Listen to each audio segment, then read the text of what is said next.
находимся в Риге, в этом замечательном старинном городу, которому уже 800 лет. И это старый город, и здесь вот организована некая акция.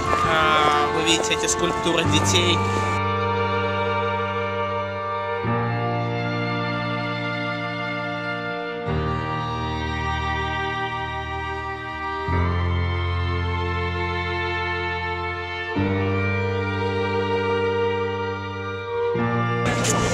Так, вот эти вот все скульптуры мы прочитали.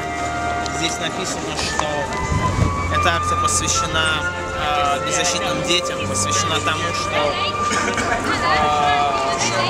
дети как будто рассказывают возле каждой скульптуры своей истории против абортов, против насилия над детьми.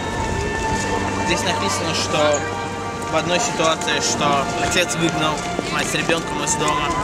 В другой ситуации, что врачи сказали, что нужно убить детей, потому что здесь нужно делать аборт, и люди не в состоянии позаботиться о своих детях в любом случае.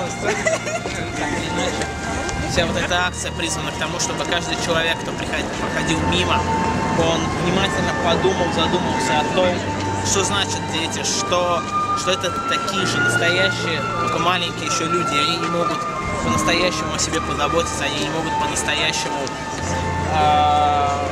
полностью содержать себя и принимать за себя решения, что мы, как родители, как общество, ответственны за них, и что мы должны быть более внимательными.